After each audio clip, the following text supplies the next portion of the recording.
Viewer discretion is advised. We value every relationship, not just the nuclear. When we back each other, we're all in. If more of our people could harness that, we'd be unstoppable. Mandate. Welcome to Mandate, where we navigate fresh perspectives and nothing is off the table. Tonight's guest is from Tāmaki Makaurau, Okilani. She is renowned for her tenacity and also her prowess on the netball court. She's a former professional netballer who was also the captain of the championship team 2023 this year for the Northern Mystics, and also helped them to victory in 2021. She's also the recipient of the Dame Lois Muir Award in 2021, but also was the New Zealand Under-21 captain, and for many years has been an instrumental and intricate part of the Silver Ferns outfit for New Zealand. But also she's also handy with another ball, the oval ball, the rugby ball. Yes, she is a former professional rugby player who represented the cradle of Polynesia, the Sacred Centre 685 baby. Yes, Samoa at the 2015 Women's 7 Series. But also most importantly, she is a wahine toa who wears her malu with pride and passion. Also is an amazing mother and wife. Please put your hands together for the outstanding Sulu Fitzpatrick! Oh, thank you. I thought you were going to say handy with some other ball. I'm glad you said oval ball. Awesome. Sulu, it is a privilege to have you tonight, and honour to have you tonight as one of our wahine tours as well.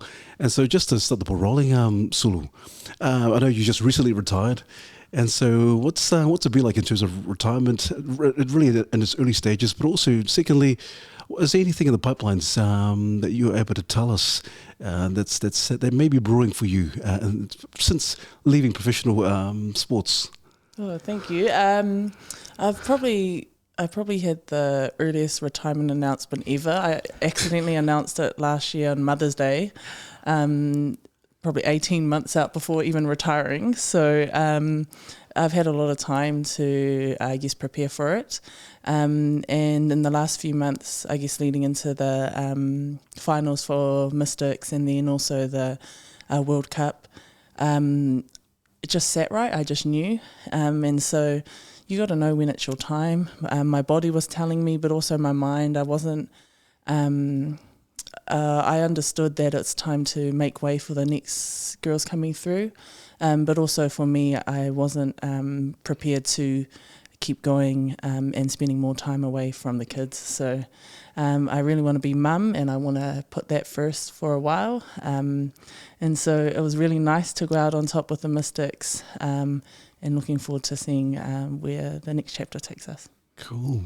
And is there anything in the pipelines that you may be working on at the moment, or anything that you're able to share with us? Currently trying my best to do my master's, so I'm doing that at the moment, sociology, and start my first day at work tomorrow, which I am quite nervous about. I've got to get my timing right, get the kids to school, and then get mum to work. So I'm quite nervous about that. I'm going to be at a high performance sport, so looking forward to that induction and being a new kid on the block again. Oh man, I love it, man. Ooh, and what's the new role there? It's performance team leader, so I'll get to work, from the outside to work with different NSOs, different sporting organisations.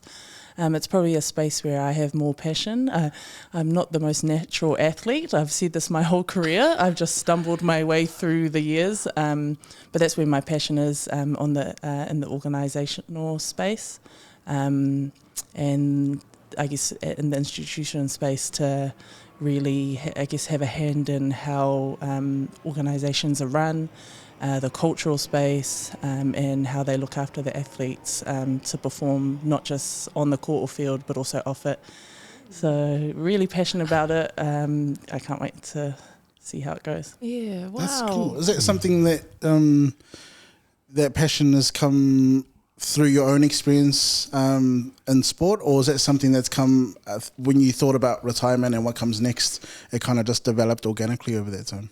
Probably, being a Samoan and a Pacific Islander, understanding or seeing things from a collective point of view, whereas sport, and especially professional sports, often quite individual. And so I always had a passion for culture, team culture, but also how an organisation is run. And I've been in a few teams, and so I know when things are not good, and I also know when things are on the money, and you can just feel it. And so massive passion with people. And I actually quite like not having to do the running around, but to watch it and to be part of the outside to support the athletes to be their best. Cool. Yeah. What would you say? Because as you go into that space, I love what you've just said, that you love the whole team aspect of it. You know what it takes for a team to be at the high performing. Just from your own experience, because you've been in these high performance teams, what makes a high performance team? Like, what's the ingredients of that that you've picked up, over the years that you're now going to translate into this role? Because if you're hearing this tonight, this is like gold, man. Oh, sugar. Well, don't quote me on this, but probably from personal experience. Number one is the values, or whatever you want to call it, values, standards, what you agree to as a collective. That's from top down, like that's management, maybe board if you have a board, right through to the team, the on-court team, and that has to be really clean, transparent, and understood by everyone, and everyone needs to buy in. That's number one. I've been in both. I've experienced both and you can feel it when when decisions, or it's in one context, something's happening, and in another it's different. And that starts to eat away at people, different groups where you start questioning. Whereas when it's you hold fast to your values and what you agree to, the trust is built. You have those invisible threads, connections. Everyone knows their role, and you can feel it right through whatever space you're in. Everyone adds value. Everyone has a space and knows what their job is. They don't. They trust you to do your job, but also there to support if you need. Probably another one is the buy-in. You got to know that everyone is all in, and that they trust the vision and direction that the team or the individual, because I think it works in individual sports as well.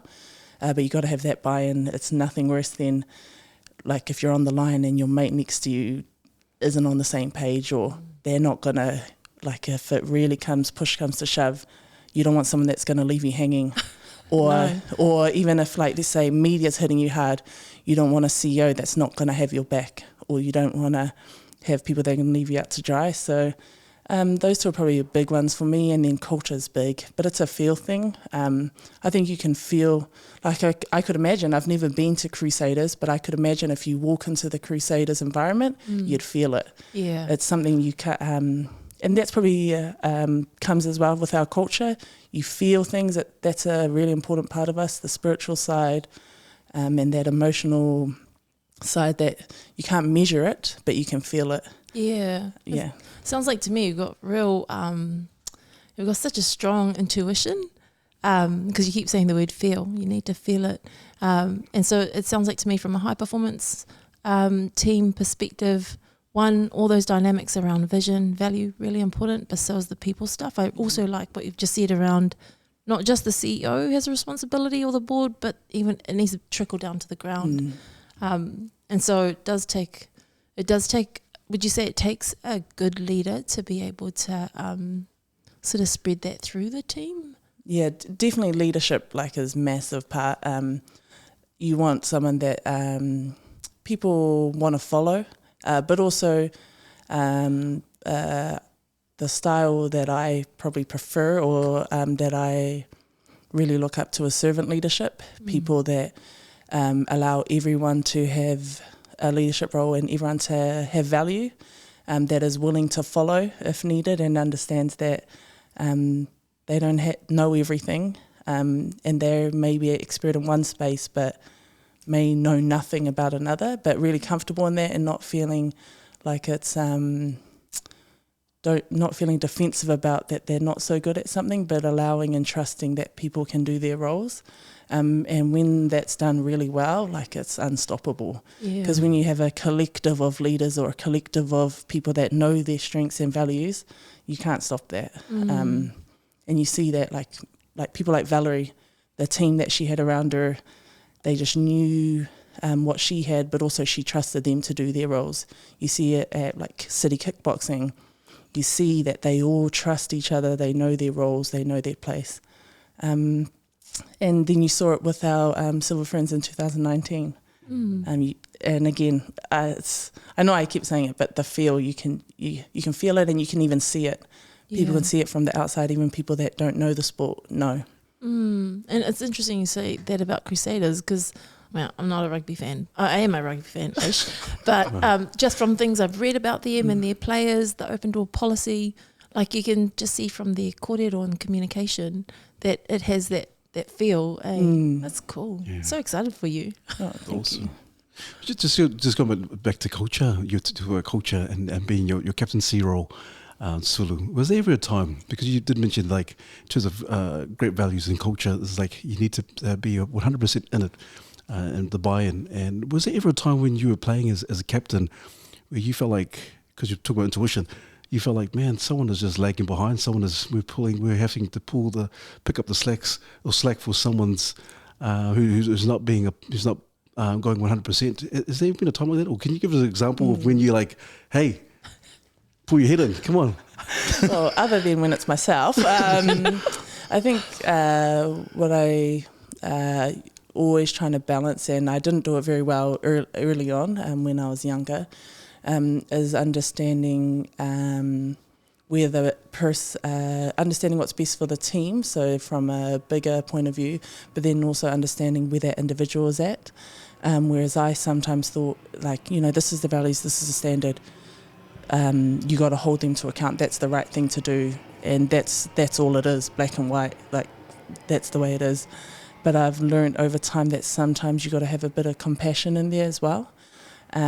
So let's just say the standard is you got to hit a certain yo-yo in our team. Someone might not be getting it.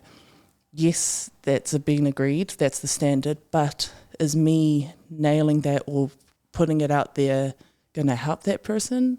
Or do I go to a conversation? Do I ask what's going on? Do you want to train with me? Shall we do some sessions ourselves? Are you keen to come join me on Saturdays? Let's go come with my kids. We're just going to the track. So just understanding different approaches to do it, because often the hard nose is not going to work, especially for females.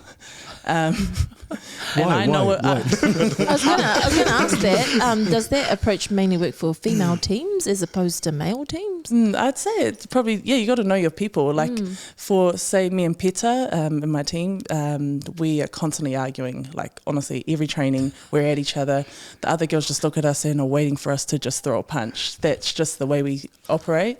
But then after the training, we're just laughing, like hugging each other, just having a laugh.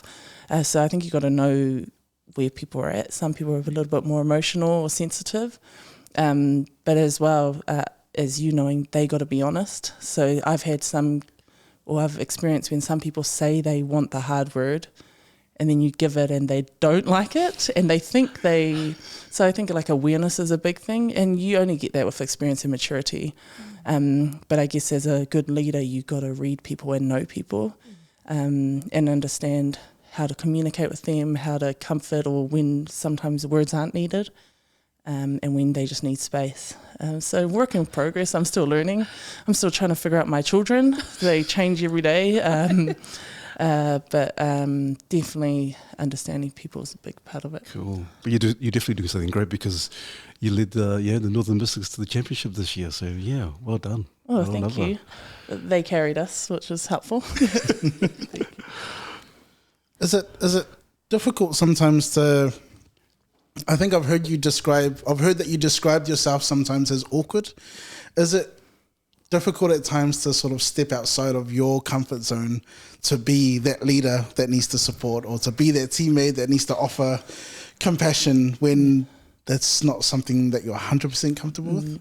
Yeah, that's a very good question. I think awkwardness when I was young, I covered that with a mask. So I probably rooted in me just feeling a bit out of place or trying to fit in just between my birth parents, my grandparents. So just always felt a bit weird or out of place.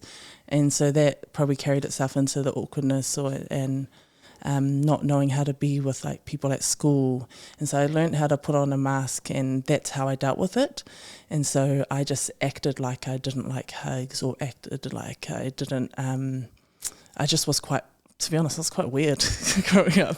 But then I figured out how to do things to make, or what people liked, or how to act and talk to fit in and to people please pretty much. And to I always cared so much about making other people feel good when I actually felt shit inside, because I just wasn't being authentic to myself. As I've got older, I've just embraced the awkwardness. Everyone in my team, like I'm not, everyone talks about how weird I am and awkward, but it just is what it is. And I try my best to just be myself, goods, bads and uglies, so that the rest of the team feel comfortable. And I don't mind if that means I'm the butt of the jokes. Like even just on my way here, the Ferns girls are in camp at the moment, and they're around the dinner table laughing at me, and I'm not even in camp, and they're still laughing at me. Like I don't know what it is, something about tucking my dress in my track pants or something. But I think it's really important to like just allow people to be that way. Often, like just especially nowadays, like everything's so PC, or you feel that you need to put your best foot forward, or always look like you got everything together. Like social media, the high standards are so high, and I don't want my kids to feel that way. So I make a really conscious effort to be weird around them, to be silly, and to make mistakes in front of them so they feel comfortable to do the same. They probably just hate it, but I don't ever want them to feel they have to be perfect or they have to be a certain way. I want them to be comfortable in their own skin. Cool. Tell us about your children. I mean, you've mentioned being a mum a few times already, so it sounds like to me a very significant role. And your children are very, very, I mean, most parents, our children are important. Most of the time. When they're not giving us a headache. How old are they? And what phase are they, I guess, in terms of parenting? Because as you said earlier, managing children's a whole nother ballgame. Yeah, definitely. They manage me probably. Between myself and my husband, we are a blended family. So we've got 4. He's got a 9-year-old and an 8-year-old. Mason and Harley, and then I've got twin 9-year-olds, Tivita and Teresa. So they're all the same age, cool. Which is really good because they like same age stage development, but also like if they're going at it, they're going at it. So also that to manage. I guess when I first had them, just was a struggle. It wasn't planned. I was solo. Really young, I couldn't even look after myself, let alone the kids. So my family really carried a lot of that, and I'm very much indebted to them, including not just my parents but also my siblings. They were in school, but pretty much babysitters for me the whole time while I was trying to figure out my own stuff. And I really struggled early on with postnatal, but I didn't know what it was at that time.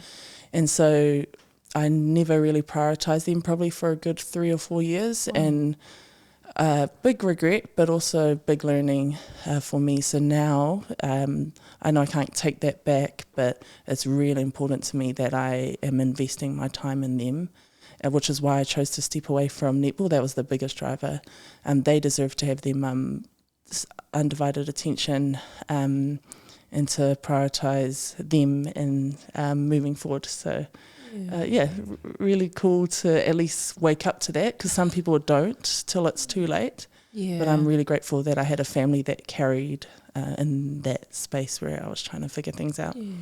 Oh, awesome. That's so cool. Oh, thank you. Oh, So fortunate to have whānau like that. And at 9 years old, they're sort of at that testing boundary stage. Oh yeah, my daughter. Pushing Whew. boundaries. She's like 3 of them in one. She's my karma, so but love her. She sharpens you. Cool.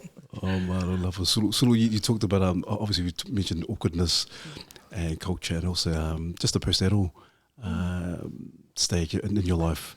But I do realise that there were some dark times before postnatal, and all that kind of trying to, people pleasing, trying to figure out who you are, self acceptance, all that kind of stuff that I think is quite prevalent even now, even as adults.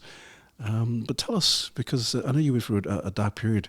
Tell us, what was the defining moment for you to kind of like, you know what, I need to get my thing together. I need to get it right and just move forward. I think my coping mechanism throughout that time was food when I was younger, and then it became alcohol. And so I was also always looking to outside things for validation or comfort. And so I was never actually working on myself. I kept that mask on. That was my safe space. And I was using food and alcohol. So my relationship with those two things were really unhealthy. That was before and after I had the kids. So I was relying on that rather than working on myself, which meant obviously that it impacted my children. It meant that they didn't have me at my best. It meant I was prioritising going out for a drink with my mates because I still wanted to be young instead of being home with them. It took probably a good 3 years before I really started to, I think it was partly guilt, but also looking at my children and realising, man, they're growing up and what am I doing? And so I was in I decided to go to Wellington. This was my 5th team by then, 5th franchise out of 6. I'm currently the Guinness World Record holder for most franchises in the country. And so by then, you realise enough's enough. The kids are growing up. I'm mid-20s and I'm acting like I'm a teenager, and you're a mum. Like, mum has substance to it. It has value. But at that time, I don't think I deserved that title. Even though people would talk about it all the time, I knew that the life I was living, I didn't deserve that title. I was blessed to have my kids. I was blessed to have my family and my village. And so going to Wellington, that time was massive because it probably I prioritised my culture and faith that year. So in that time I was reconnecting with my family. I went to Samoa to receive my malu. I got baptised. I reconnected with church and my faith. And so that time coincided with being in Wellington. And it's so weird. I was in Wellington playing netball and commuting back and forth to Auckland. But those 2 years, I was probably more present and connected with my children than the 3 years before I was in Auckland. And maybe I just needed the space to wake up to myself, or thank God, to be honest. Thank God for my parents. Thank God for my siblings who made it possible. And thank you for them for waiting, because you see so many parents that make mistakes. It's natural, but they don't have the same, they lose their kids, or they lose that connection, or the kids then go to someone else. Whereas because of my family, I'm able to still be a mum. So I'm really grateful for that, and I don't take it for granted. I love her. Because you mentioned your malu. I know it's in honour of your granddad. So how significant is that for you in terms of the malu and your culture, Samoan, and what does it do in terms of how you represent yourself when you're on the court and so forth? It was really important for my family, my nana, mum. And I don't blame them to make sure that if I was going to receive this honour and to take the stage, that they wanted to make sure I was living those values. So they were reluctant at first because they understood the gravity of not what it meant for me, but what it meant for our people. And I understand that as well. And so it was really important that if I was going to to wear the honour and be a custodian of this beautiful malu, that I was living those values for our people, especially because being a netballer, I'm wearing a dress that's always out there, and so it's really important that the way I play and the way I am with people, that it embodies what it is to be a Tamaiti Samoa, and that was really, really important. And so with my family's help, and also reconnecting with my faith, and probably with my papa, my guardian angel, we were able to do that and take this journey. And I'm hoping that I continue to make him proud. It's really important for me. Every time I look at my legs, well, not anymore, it's covered, but every time on the court, it was in honour of our culture, but also of my papa. Mahalo lava. So cool. Our culture and our whakapapa is so important, eh? And I love how you explain that and use that as the foundation of who you are. That's cool. Very cool. Thank you. You mentioned before, excuse me, about, when you first had your twins. Obviously, that's so hard, especially as a first-time parent. I can't even imagine how hard that is. But how was it in terms of, because our people are quite traditional, there's traditional values there, things like marriage and all that sort of stuff. How was it in terms of dealing with the family expectations and things like shame are such a big thing in our community? So how was it for you having to deal with that with your family, perhaps even, butting heads with family members? What was it like for you? I was a teenager down in Dunedin when I didn't even realise I was pregnant, because it didn't even cross my mind. One of the older girls in the team mentioned it because I was spewing before trainings and just sleeping, like when we were travelling to games. I had no clue. And then I did the test, and then, well, hello. And it took actually me another month to build up the confidence to tell mum. So I was in Dunedin at the time. My coach is actually the one that forced me to fly home and tell her. And anyone that knows my mum was like, oh. And so it took me the whole plane ride. I was like in sweats, like trying to figure out how I was going to tell her, and I was so scared. And as disappointed as she was in me, at the time she thought I was a virgin, so that was hard enough. But of course she still loved me, and we went to get to the scan together, and hello, not one heartbeat but two. So honestly, hello.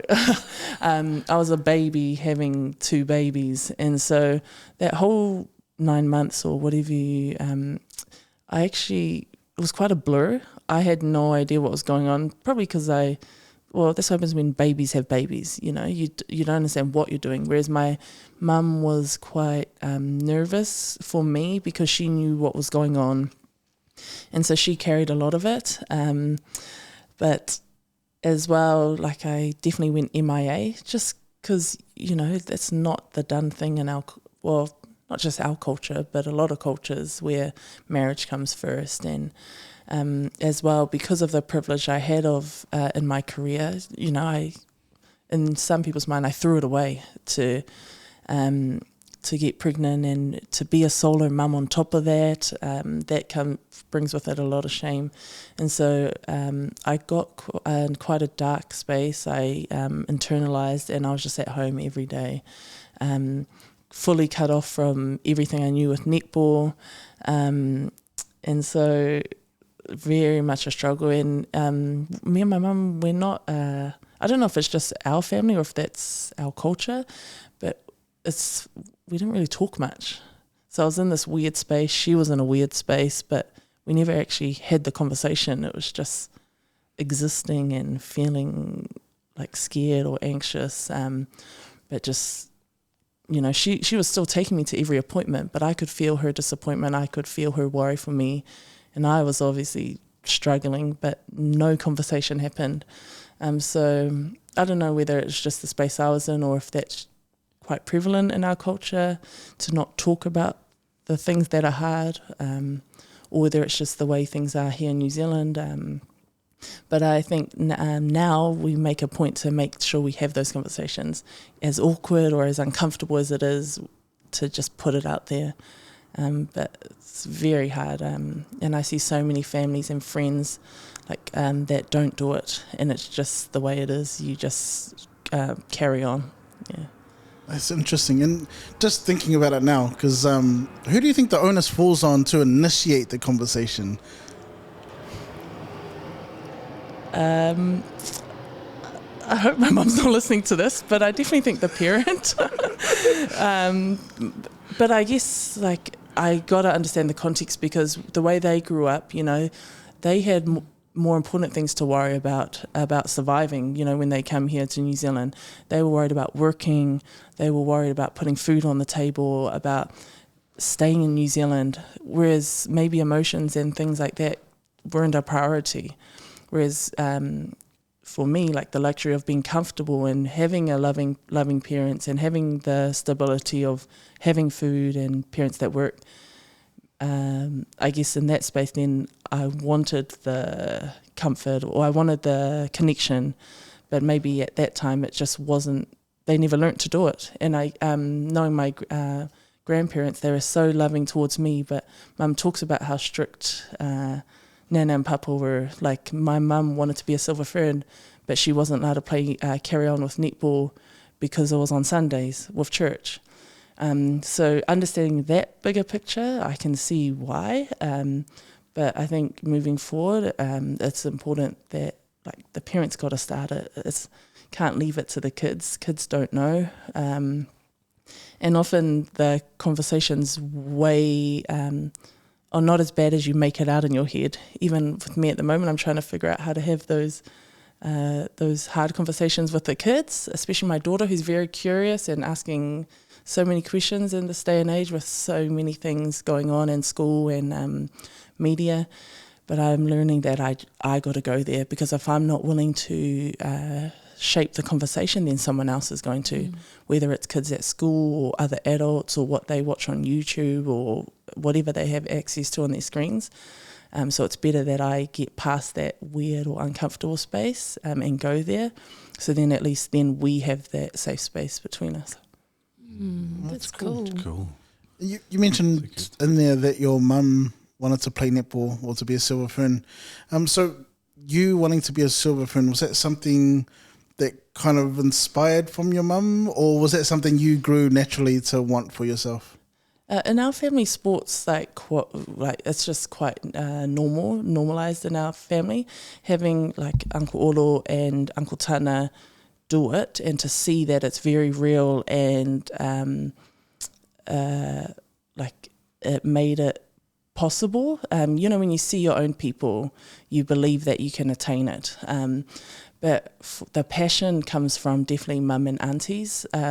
Definitely had the talent, they had it, but back then that was just the way it is. Woman, or the way mum says it is, I think it's hard for her because she saw her brother become an All Black and she knew that she had the talent as well. But Papa just wouldn't budge on her. And whether that was out of love, maybe he was protecting her, or what he thought was right. But I think it's just that unfinished or unfulfilled. And so for me, that was a massive driver to know that I don't have any barriers. I have parents that support me. I have opportunities and resources, and so why not? I not owe it to my mum, but it's important that at least give it the best we have. Both me and my sister, it was really important for her to I guess for her, because she loves sport so much, and I know how much she wishes she could have done it, but it was really important for us that we made the most of our opportunities, because I know if my mum had it, she would have worn the dress as well. That's cool. Yeah, so cool. You come from you come from a rich pedigree of sports people. Olo Brown. Did you say Tana Umanga? Yeah. Oh wow, Tana Umanga. Obviously your sister Teresa. And so if we can go back to sports, Sulu, and because you're the captain of Northern Mystics, what does it take? Because in terms of mindset, you have a lot of these professional athletes. Some of them are like killers, absolute killers. Wow, I want to win. and don't take failure very good. But for you and your mindset, what are you like? What makes you tick? What makes you that lights the fire for you when you're on that court and performing? Where does your mind take you, or what kind of preparations do you need to have as a professional athlete, but also more so for you as the captain of the Northern Mystics and the Silver Ferns? Definitely wear my heart on my sleeve. When I was young, that wasn't great because I was always arguing with umpires, always just couldn't hide anything on my face. I was that sook or that person that, everyone was like, get her off. Like, that was definitely me. Pricking fingers and all? Yeah. John not McEnroe. that. But that was me. Whereas I've learnt to harness that and use it as a strength because I care very deeply about the unit and everyone on court. So I've learnt to the outleaders to support the players around me and to put the passion there, whether that's through communication or through praising, but also that connection physically, whether it's switches in defence or things like that.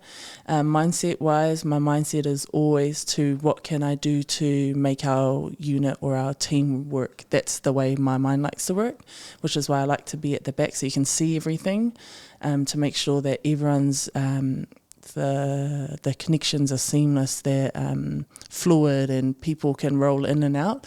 I'm very comfortable with if I need to come off the court for a moment in time. I'm definitely not of the mindset that you must stay on for the whole time and this is my bib, no one's coming on. I think people can add their value and strength for a moment in time and then I'm comfortable to come off if needed as well. I definitely think that's the way netball's going. That you don't have, like you see it in NBA, you don't have to be on for 60 minutes to be known as the best player. Like LeBron, all those big players, same with league, even rugby, a prop, or I might be wrong, I'm going to get in trouble if it's, but I'm pretty sure certain positions you don't stay on the whole time, but it's the value you add when you're on. And that's the space I hope if I ever go into coaching that's what I would want in a team, that everyone understands they've got value, but everyone can pitch in on the court or field when it's their time and understand that when it's time for someone else, that you celebrate that. I know. What a killer, man. Absolute killer. Yeah, very strategic too, because you're also reserving energy and you're also Yes, we like to save energy. Yeah, you're reserving energy, but you're also giving people their moment rather than like exhausting every ounce of energy or resource that they have. You're kind of spreading it out, distributing it. Like, that's strategic as. That's our people though, that's the way we operate. You know that it's not just you, everyone's got a place.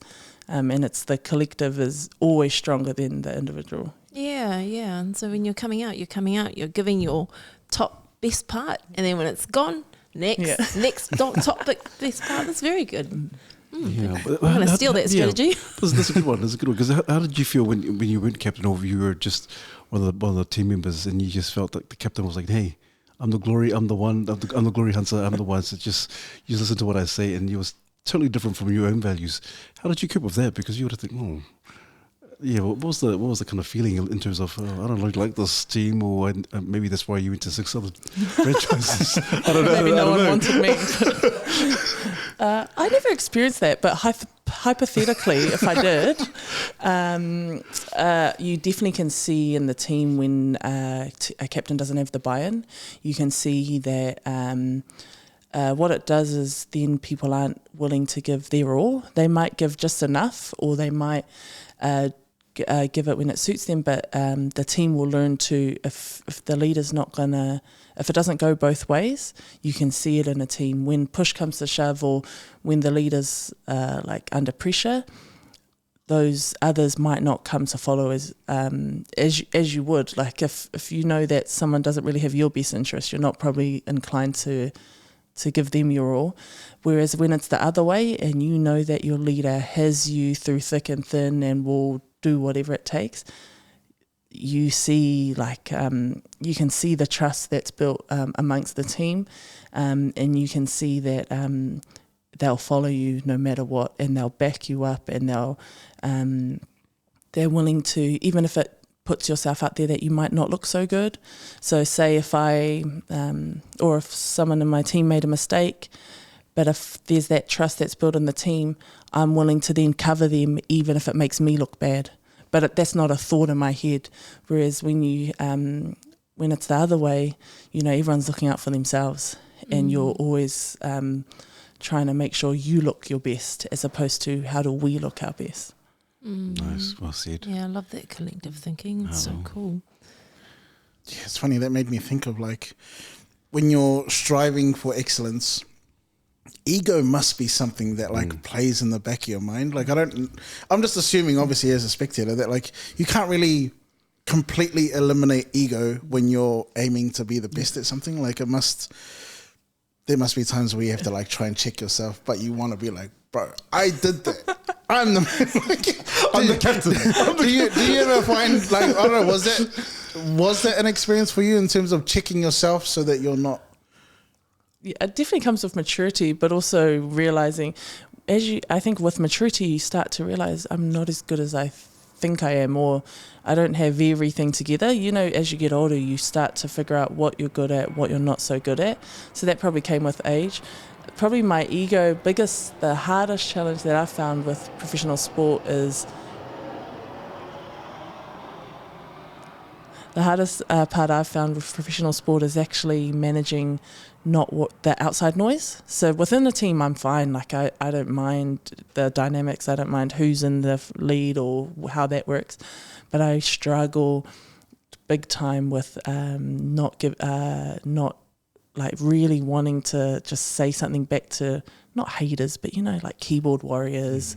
Or people, even like commentators, or people that say things that you genuinely believe is not true, but learning to sit with that and just carry on. Like that was a big thing for me in terms of ego. Like so many people, whether it's through interviews, media, or commentators, or people online, have said so many things about me that like I feel are not true, but they just have this perception, you know, and that's natural. Like people are going to have perception from watching you on TV, or from just the way they like to see a game, or like that's very normal. But that's probably a space that I've struggled or had to work on the hardest to understand that maybe they're right, but also maybe what they think doesn't matter. But it's very hard to block that out, especially nowadays with social media. It's so easy, like because our posts go up and we're regularly sharing our posts for games, but so many people are writing their opinions about you, and some of the things can be quite personal, and so massively confronting. And then then the doubt comes in. You start to question yourself. You start to wonder, are they right? And then a lot of the time with sport, it's like a bandwagon, but bandwagon haters. Like one person will say something, then it's taken as gospel. Like let's say someone says like about me that I'm talking all the time and I don't actually play, I'm just telling everyone what to do.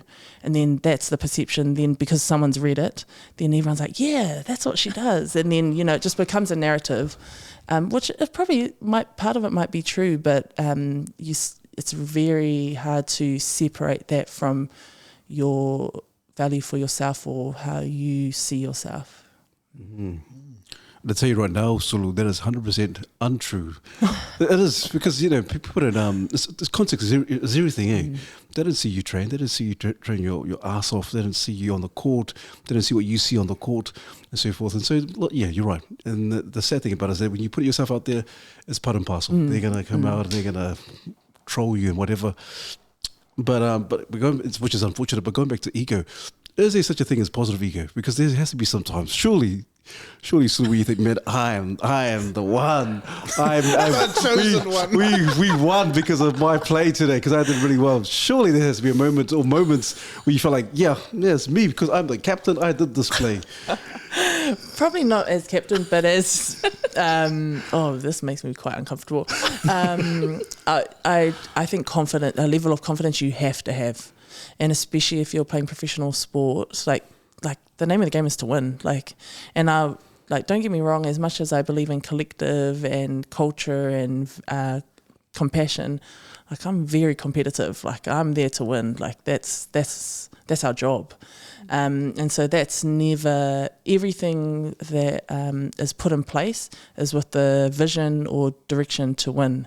That's because for me, if you're going to do something, you do it properly, but also that's what you give back to those who have invested or those who have sacrificed time, or that's their reward that you're giving them. And so it's really important for me as an athlete that's what we're driving to do. Like I don't play to come second. Like I said, with me and Peter, we will fight over. We could be doing a warm-up game and we're on the floor rolling. Like that's the way we go. And so yes, I don't know if the word is ego, but confidence is huge. You got to know what you're good at, and yeah, it's good to like strut your stuff. And our people sometimes struggle with owning their strengths and owning what they're good at. And I don't think that it's cocky to know what you're good at. When I was young, I used to just, you just want to be humble and just keep quiet. But I'm very comfortable to speak openly about what I'm good at, but also acknowledge what I'm not so good at. And so it's really important that, like, if you want to be excellent or you want to be the best, you got to know what you're good at. Because if you don't own it, then there's no way you're going to win. Like, because someone else is going to be better, or someone's going to think they're better. So you got to that top 2 inches is huge. Yeah, awesome. And you were the best. You were the best 2023. We. Oh man, I love her. So in terms of obviously in terms of the netball career and so forth, and your family, and you talked about your relationships. And I know your grandparents are very important to you, and especially your grandfather, obviously with your malu. Can you tell us a little bit more in depth of the relationship, and why is he so instrumental in terms of your just yourself and also you as a person and as an individual? My grandparents are the ones that brought me back from Samoa to New Zealand. I was quite sick in Samoa, so my nana and papa brought me back. My papa was very hard on his kids. Tough love, but very hard on his kids. But for me, he spoiled me. So every Sunday, KFC dates. Every time I was at home, he had a jar of peanut slabs at the top of the shelf. He'd give me one all the time. He always had time for me. We'd be gardening. I'd be gardening with my grandparents out the front. And so I'm really blessed to have got that time. A lot of people don't get time with their grandparents. And then they were the house that so many people, when they came from Samoa, they'd be in the house for a couple of months and then out, or a few months. So I've had so many families or people that come up to me now as an adult and say, "Oh, I stayed at your grandparents' house," and so that legacy is huge for me. And my papa was massive in the Whakasa church, which was one of the first ones when our people came to New Zealand in Grey Lynn. He was a stall there till he passed away. And my nana's still going strong. I'm with her every week doing her groceries and spending time with her.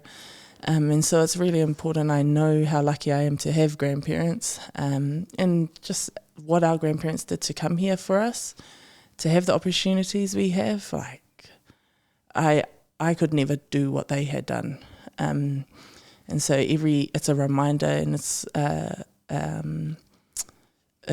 inspiring, and to see what they made possible for us. Like it's important for us to not just aim for what our bare minimum, but to exceed those expectations. And that's why I'm really passionate about seeing our people be leaders, not just followers, or not just to aspire to bigger, because we know how to lead and we have a certain way that encompasses results, but also people.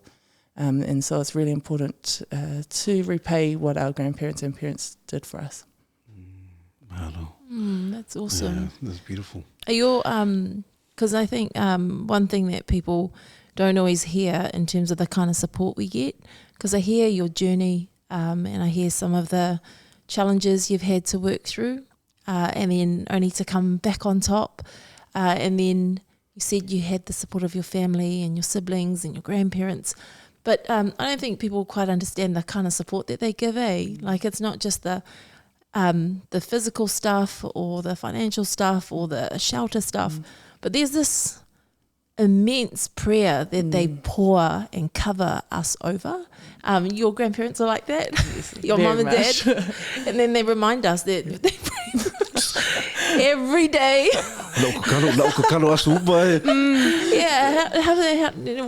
What does that mean for you? And is that true on your side? That's so funny, yes. My nana, so every time I'm about to do something, it could be like I might be going away for 3 days, she'll call me just to double check that am I going. She'll call me when I've returned. And faith's massive. And understanding that God has a plan for us, and like I'm so grateful for the prayers from grandparents and parents, but also it's way bigger than that. You know, we fasting, have they fast. Fasting, everything. But it's also goes to like cousins, second cousins, third cousins. You know, like I have people that are like that support you that you know you might have met twice, but they're family.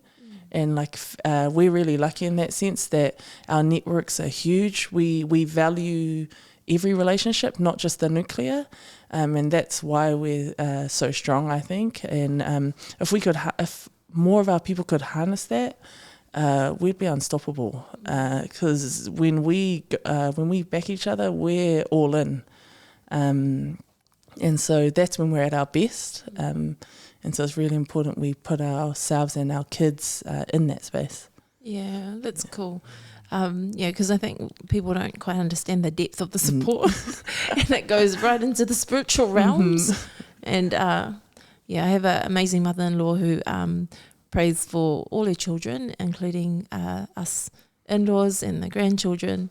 And is very faithful in that area.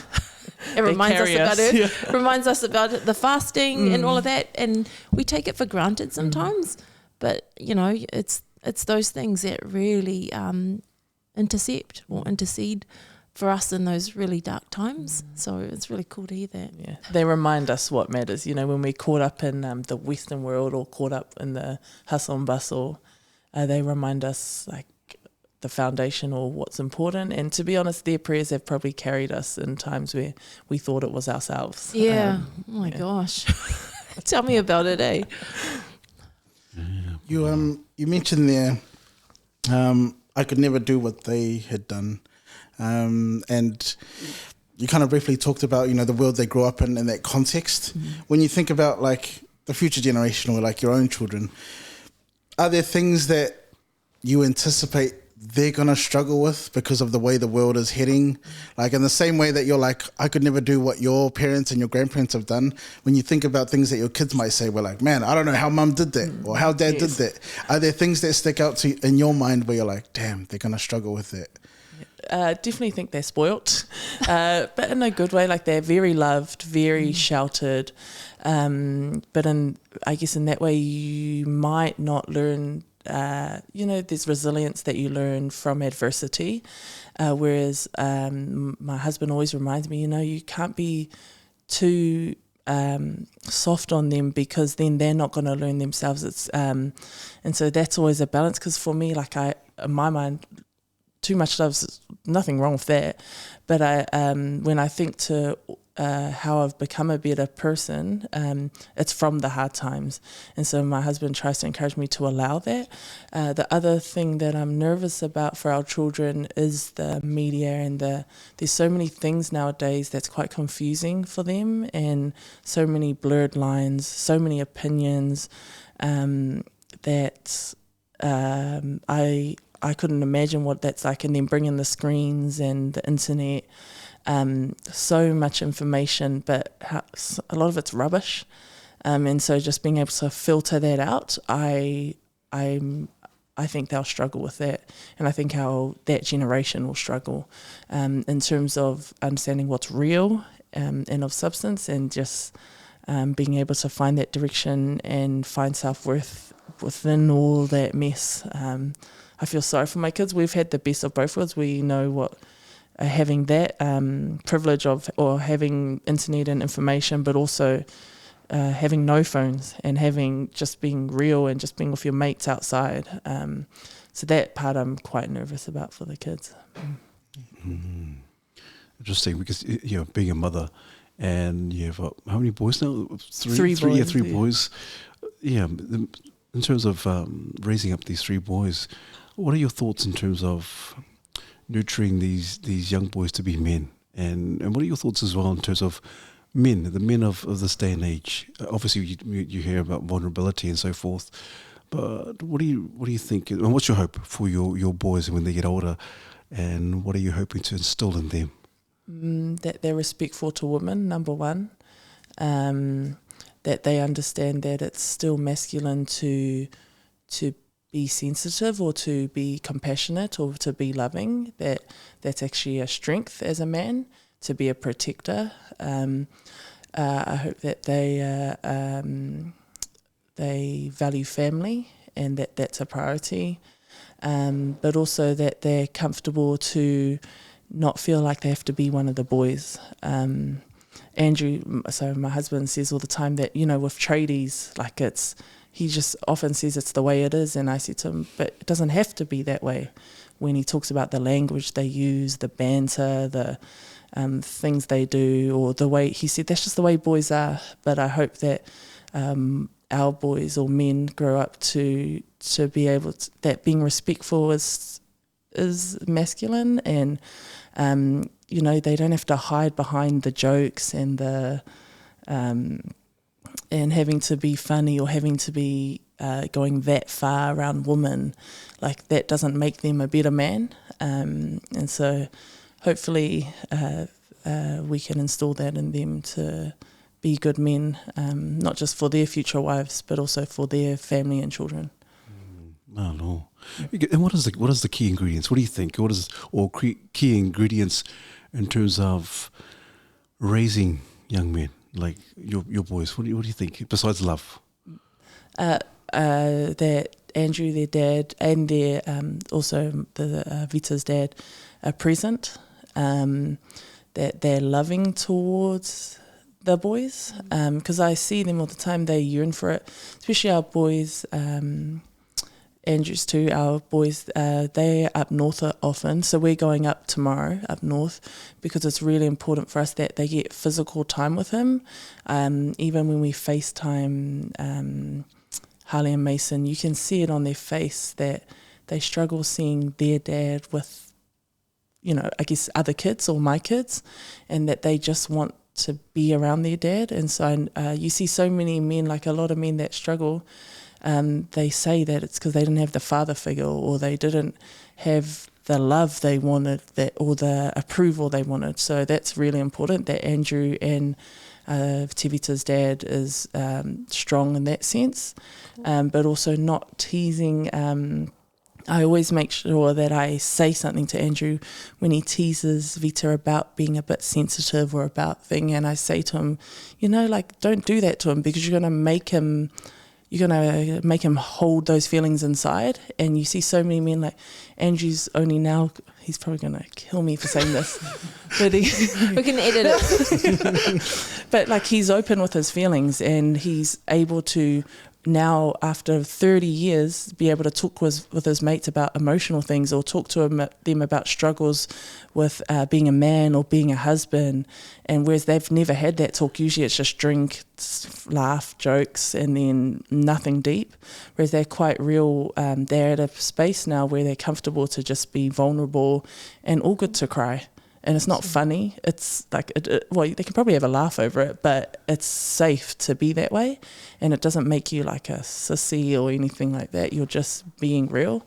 And so I make sure to make a point of it when Andrew kind of gets like that with the boys, any of the boys that I say, no, you let them. If they're upset or sensitive, allow them. And he knows it too, like he laughs about it, but he's adjusting to let the boys be both. Like, and it's not like, well, I don't think crying is feminine. It's just natural. It's an emotion. Yeah. Yeah, That was cool. good. That's good advice. Good. Tell us about your husband. You've mentioned him a few times. Like, there's love here. Love, hate, I don't know what you call it. How did you guys meet? Who is he? Because you're a strong woman. Requires a special guy. Andrew. Yes. Andrew, He's a guy. We actually met when we were teenagers, back in town days. And then that was brief, and then went off. elaborate. Then I guess we went off and had kids, and then reconnected. Wow. Probably, I think 6 years ago now. Reconnected when we both had our own kids. We were both in a funny space, and the year that I actually got my malu and baptised was the same year I met him. Oh. So they say good things come in threes. I'd say he was borderline. But we've definitely done a lot of healing together. We've both got our own issues, which comes with, I guess, the space we were in, but we've both done a lot of healing together. It's quite nice to, I guess, because we're both broken and got stuff going on, we've allowed each other to go through that space together. And priority number one is to be better for our kids, because we know that, that's the most important thing. He's definitely taught me a lot of things, because he's a tradie, he's got a certain way about him. He's very different to me. Like, I'm a little bit more proper. He's very much He's a man. Let's just say I would take him to I won't take him to a formal evening, but I would take him to a night in the garage with my mates. One of the lads. Andrew said. Is it because he doesn't enjoy? He doesn't want to go? Well, it's because he's real. He's not going to pretend. Oh, cool. Which is a good thing about him. Yeah. But he's not going to. If we're at a formal gathering and he's not enjoying it, he'll say it. Or he won't try to hide it and you're like, pretend. Honey, you're like, this is work. But in that way, he's been really good for me, because he's allowed me to be more real and to also not say yes, yes, yes. He's been the one that's saying no. If someone's going to ask you to do something, you need to decide, is it right for you? Don't just say yes, yes, yes. You need to remember that you got to look after you and our family. So he's been really good in that space. Cool. I'm sorry, I'm not saying he can't do formal things, but he's just so real that some people might not be ready for that. Yeah. Oh, cool. Yeah, Awesome. Awesome. And you're going to stop there? Yeah, I'll stop there, because the word vomit's like going. Get me. Oh, come on, man. Andrew. That's cool though. I really like that you acknowledge that, because I was going to ask, like, in terms of having a blended family, like, there's a lot of unique challenges that come with it. And I imagine there's a lot of baggage individually that you can't unpack and heal yourself. Otherwise, you would have done it already. So, like, you need that other person to be able to not judge you for your baggage, but to have the patience to, like, declutter it all, like, decompress and just help you piece yourself back together without all that extra stuff. So I imagine, even though you talk about him being real and this man's man, I imagine he's been really vulnerable with you because he had to, in terms of helping you unpack. You would have helped him unpack some of his baggage. But definitely it must have been unique in terms of trying to navigate that. And I imagine there's times where you both felt like two broken individuals. Where do you even start in terms of the healing process and becoming a solid unit as a family? When we came together, we were in such strange places, but when we kind of, because we found each other, we thought, okay, that's good enough, and we've got our kids, let's come together. And then we started realizing, like, it was quite confronting to see, I guess, because it's easier to look at outside than it is in. And so when I was able to see what he was going through, and then he was able to see me, that helped us because it's quite hard, or when you've learnt a habit or you've learnt to hide something or cope with something for so many years, it's really hard to see it yourself or to address it. Whereas when you can see the issues in someone else or see someone else working on it, it makes you look inside and be like, okay, well, maybe I need to do some work. So he's had it really tough, like the things he's been through, really hard. And so for him to be who he is now, like, that's a miracle. Like he's That's cool. and so to see him starting to confront some things from his childhood and things like that, it made me realize, like, I got no excuse. Like, if he's strong enough and if I love him and he's doing that, then how about I love myself and I do some stuff for us, but also for our kids. And so I'm very lucky because a lot of people don't have that person to do it with. And because it doesn't feel nice when you feel like the broken one and you think someone else is all perfect. And so I've learned as well that it can't come from me telling him what to do. So like with his own healing journey, I used to think the best thing to do was just be on his case, nag, or like, oh, you shouldn't be doing that. Remember, you're not going to do that. But that had obviously the opposite effect. Like, I know I don't like to be told what to do. Why do I think that's going to work? But when you just support and just continue to love and give grace when you know, like make mistakes or you fall back, that's been the biggest help. And so he's helped me heaps in that space. And so it's made me realize as well, not just I guess for our own healing, but outside of that, whether it's coaching or whatever job I do, that I've got to learn to give grace to people. So even if there's a coworker that I find tomorrow that I realize that I don't get along with, or, you know, just people, to give grace and just to see things from that space. And, you know, if someone's I'm not going to say Karen, but if someone's that type of person, there's probably a reason why. Wow, that's cool. Yeah. Yeah. And I like that because I was just about to ask, because you're right, as women, we tend to do that, you know, really nag, pick. Yeah. Oh, really? All like that. And Is that true? nag, pick. Good and, answer. You don't know. It's the safe answer. But you're right. As you start to grow older, you realise, man, that doesn't even help. It makes it worse. It amplifies it. And then all of a sudden, you're both really angry. But what's as you realise that, and you kind of go, yeah, that's not helpful. And I think everyone's broken on some capacity. You know, we're all on this journey of trying to figure out what wholeness is. And I think it's going to be an ongoing journey in life. And so even when our kids grow and we grow, we just, new phase.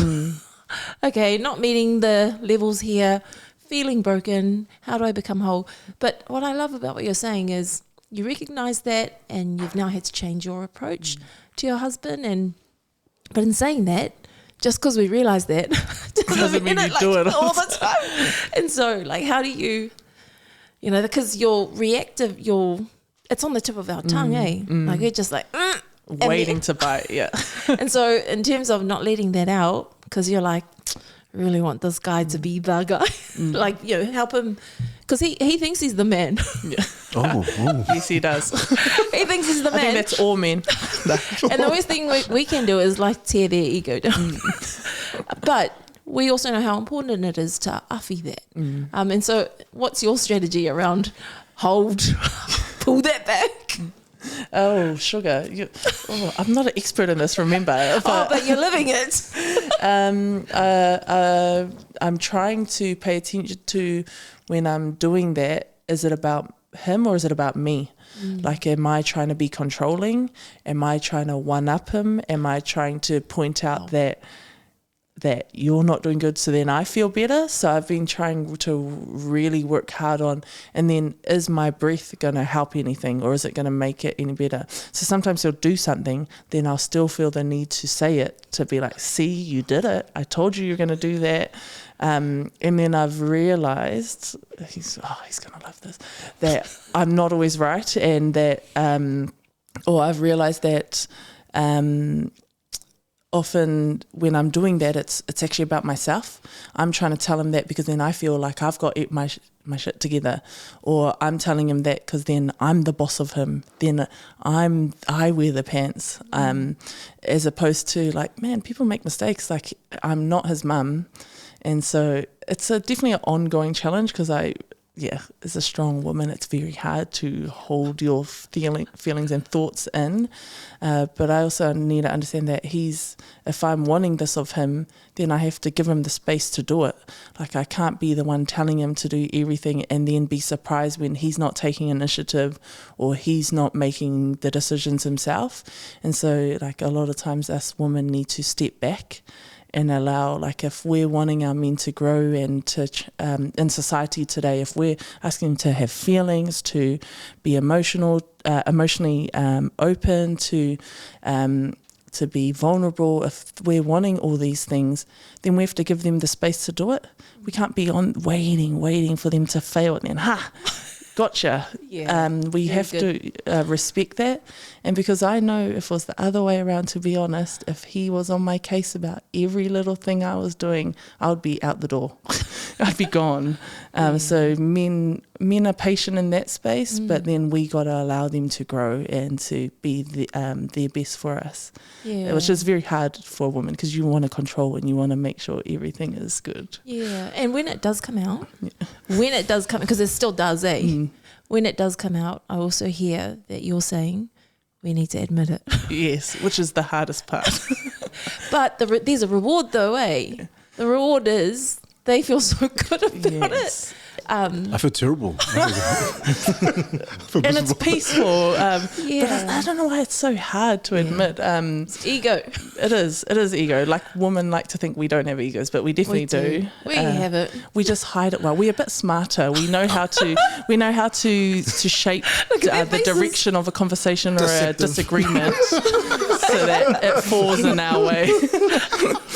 But definitely the ownership's massive. Yeah. And I know that when I am able to let that guard down and to admit it, it's gone. Like, most men will just be like, okay, thank you. Like, thank you for that, as opposed to just dig, and then explode, which is what I used to do with him. And I knew where it was going, but I just cared so much about being right, as opposed to having having peace or having an understanding. I cared more about being right. So yeah, work in progress, but that's getting cool. there. And the fact you're learning this, because how old are you now? 31. Oh my gosh. The fact you're learning this now, it's amazing, because some of us don't learn it until we're 40 something. And you end up wasting 10 years of just, like knocking heads and trying to be. I love how you're just open. That we've got to call it out. Some of our behaviours is we want to be controlling. We want to wear the pants. We want to one up. We want to be right. And the fact that you call that out, and say it how it is, hopefully will help us women to kind of go, hey, there's a bigger reward if we just call it out, call ourselves out, pull that back earlier, and really support our men in the way that's going to help them grow and thrive. And do what they need to do to be all of those characteristics that you mentioned earlier.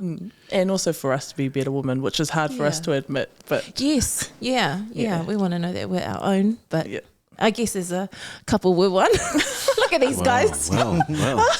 You know what? You just Sulu, you may have saved several marriages. You probably have, and a lot of men are like, oh my gosh, that's probably why my wife is doing this, or my partner's says that all nags on me. And so, yeah, that's good insights, and also for our men, even our women out there, like, oh, okay, that's. Just in terms of that's the harsh reality sometimes, is that maybe I do want to be controlling and so forth. And so, man, that's incredible insights. I appreciate that. And so, Andrew, we got your bagels. We got your back. We got your bagels. Oh, man. That was insane. Those was you guys. We survived. I'll just give you that one for now. That's it. No, it's interesting you say that, because it just really made me think, and my wife might not be able to see that. It just made me think, like, sometimes, because I'm quite ambitious in terms of, like, I just want to move and, like, keep keep pressing forward, and she's real laid back. And sometimes I'm like, oh, I should give you the space to make decisions. But I get so impatient that I'm like, nah, I'll jump in. Like, I got us. Like, tag me in kind of thing. But I realized after talking to her, like, as much as I want to push her to be what in my mind is equal in terms of like, let's both make 50-50 decisions, she actually doesn't like the pressure of making decisions. So I think it's really important in terms of like having those conversations with your partner and like knowing what's important to them versus what's important to you, because sometimes we're quick to assume that our version of even and equal, they order, why wouldn't they want it? But you know, if we don't talk to them, we'll never know. And that's, I just like that, you know, that corridor, because it's something that I've learned the hard way in terms of understanding what my wife wants versus what I want for her. They're not the same thing. So just cool that you're able to speak openly on that. Yeah, and that's a good self-reflection as well, Jamin. It is so cool. It really is 100% sort of, because you know, even just my wife saying this and just saying, hey, I don't get it right all the time, which is quite empowering for us as men. Hey. About time. That's where the power comes from. Them admitting stuff. I have to admit stuff I don't want to admit. Gosh. Oh my gosh. So thank you so much. But in saying that, like, as a strong woman, you know, an ambitious one, you know, who is moving to higher, you know, grounds of, I guess, goals and vision, like, you know, in terms, let's just, you know, say what a strong woman wants in a man. Oh. Let's just thank you. Let's just end of a word of prayer tonight. No, because I think, you know, I think there's this perception. There's this perception that, you know, strong women that you want to control and all that. But the reality is, like, we actually don't. I don't know. You might have a different context on that. No, I agree. Want a strong man that was strong in his values and in what he believes in. I actually, as much as I think I don't like it when he stands for it regardless of if I agree or not. I think that's important to believe in who you are and what you genuinely feel in your heart is right. And I like a man with a backbone that's willing to, because then you know that he'll protect you, and if push comes to shove, he'll look after you and your kids. But also that's loving and present, because as much as you're a strong woman and you like to look hard on the outside for others, you want someone that's going to look after you. You know, we're all sensitive or we're all emotional at some level. You need a safe space. So to have a man that respects you and is your safe space is really important, and that will champion you. And as much as I talk about me and Andrew talking smack about each other, I've got his back. Like, if push comes to shove, I've got him and I know he's got me. And he'll protect me. Like, he said to me, you know, like, if it doesn't go well, I've got you. Like, just let me know, I'll be on the page. but he was joking, but in the sense of protecting and looking after, like, I know he's got me. And to have someone that's loyal to you and loves you and cares about you and accepts that you got not so good sides, but allows you to be that, is really important. It goes both ways. Like, we know our flaws and all good. Yeah, I love that. That's good. And How that's about you? Yeah. What do you want in the match? Same thing. I like I like what you just said. You know, I'm very argumentative too. I like to stand my ground, but if the dude is not moving, actually that's attractive as. You know, that's like, you're not moving. You're not, like, I'm now yelling at you and you're still not moving. To me, that's attractive when a man can stand his ground. I know, and this is like a paradox. I'm sure my husband's like, whatever. They must think we like arguing. No, I'm not doing the dishes. Brush your teeth. Brush your teeth. Nah. Have a shower, Dan. No, that's important. You brush your teeth, have a shower. No stinkies, bro.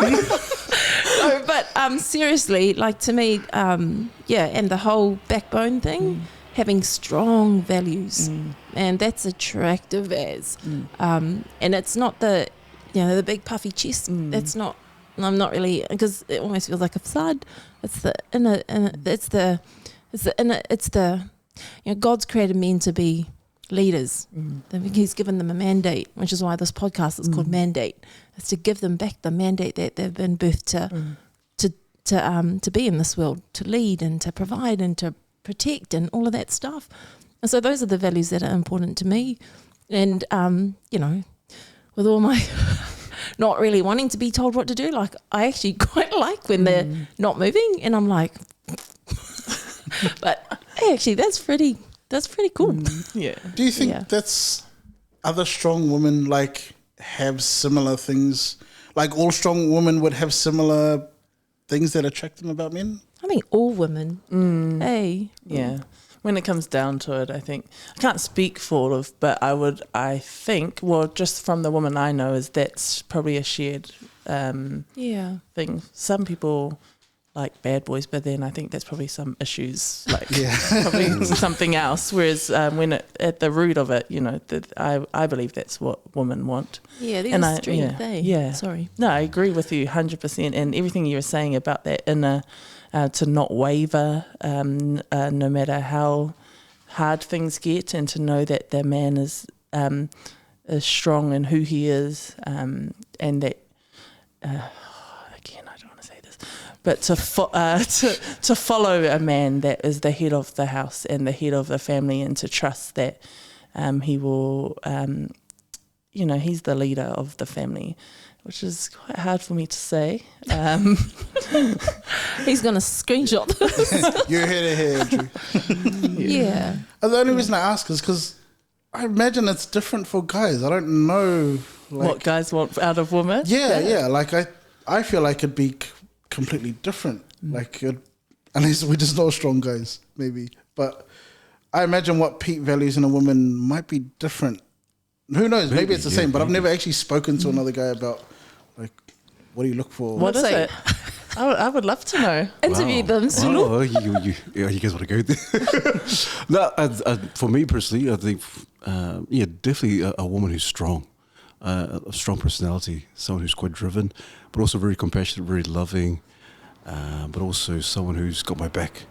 And she has to have my back and has to believe in my vision or just the visions that I have and the dreams that I have. And especially during when shit hits the fan, she's there with me 100%. She's got my back. Who will just go through the mud with me and really believe in me. But also one of the most important things for me is a woman who respects. And I think a lot of people have said this. A lot of men have said this. And that when your woman respects you and honors you, man, it makes me feel like, man, I'm Superman. So that'll be my core values for finding the right woman or the right partner. And so that's what's yours, Jay? So different or similar? Kind of. I'm not sure. I think for me, it's always been a good heart. Like, I don't care about literally anything else as long as their heart is, whatever they do, they're genuine. They care. That's it. Like I just want them to have, and I think that's partly because I've always viewed myself as not having a good heart, and it's like my own negative talk about myself. Like her good heart balances my lack of having a heart.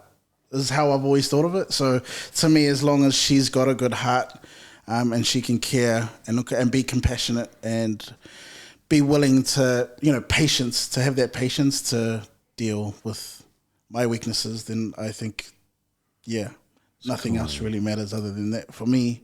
But I just hadn't considered that men might have different perspectives. In the same sense that women might have similar perspectives. Just really interesting. That's cool. Maybe because we're both strong women, we have the same preference. Could be there. But you ladies are fortunate and blessed that Jamin, Brad, Charles, and myself and Andrew tick all those boxes. And he has to be good looking. And have a six pack.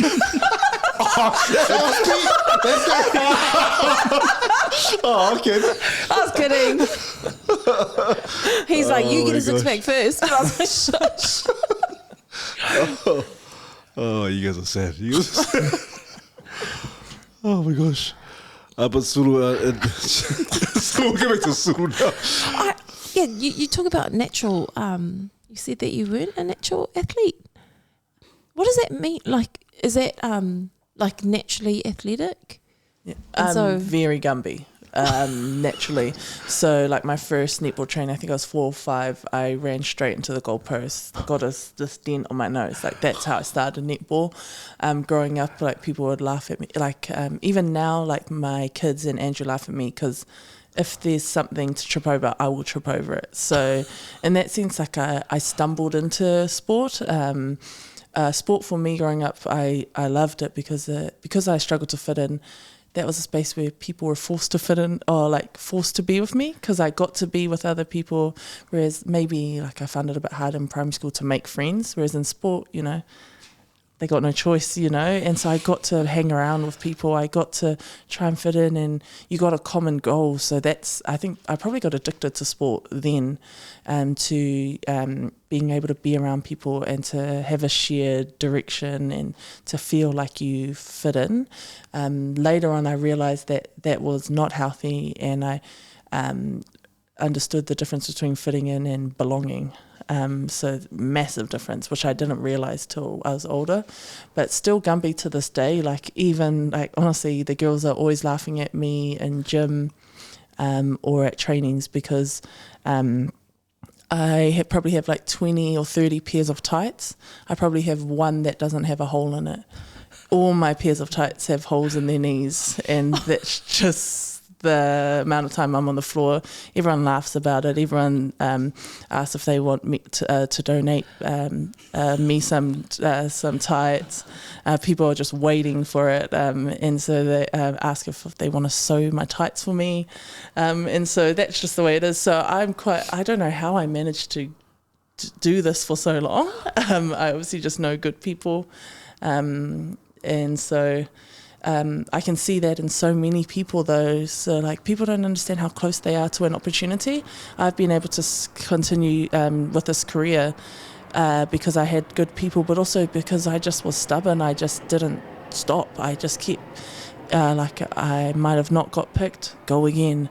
I might have got dropped from a team, go again. I just keep turning up, and just opportunities or things just not fell into my lap, but I didn't let there be an alternative. So in that space, like I honestly am one of the most unathletic athletes there ever was. That's for so long I could not call myself an athlete because I'm not athletic, and I know it. Like look at my body, like I'm not your conventional what people would think as an athlete, but in that space as well, I want to encourage people that maybe look like me that you can do it.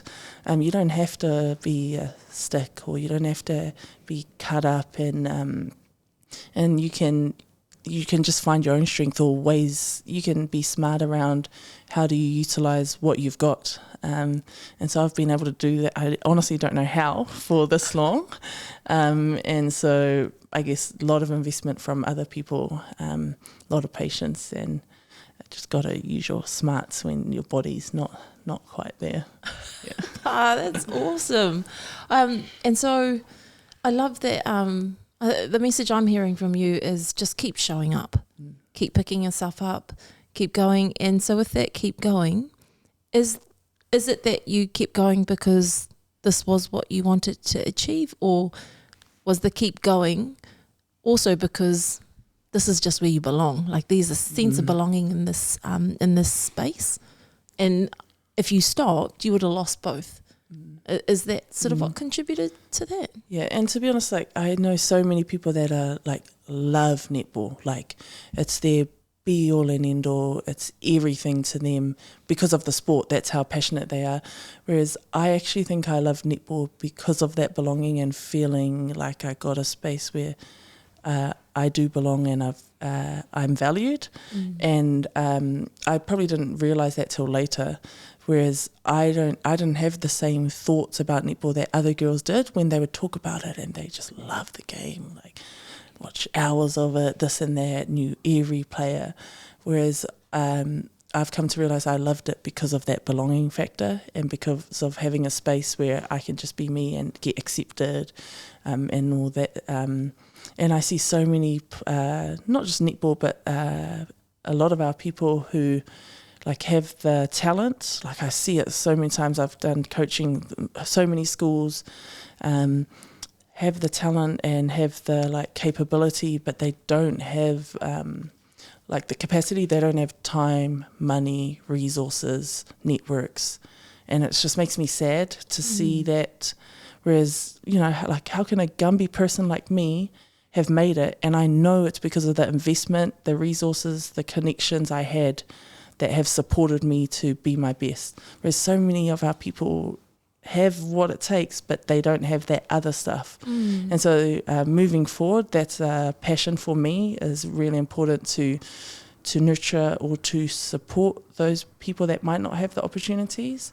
I was talking with Peter, my friend Peter and Mo. It's really important for us in the netball space, I guess, to begin with, hopefully with my sister later on in the rugby space, is what can we do for our people, not just Pacific and Māori, but just people that are missing out, people that don't have all those things at their fingertips. What can we do to come to them to support or give them skills or tools to help them realise if it's sport that they want to do it in. But that's a massive space, I think, that's really important for all of us athletes to give of ourselves, because there's so many kids that have it but just don't have the support.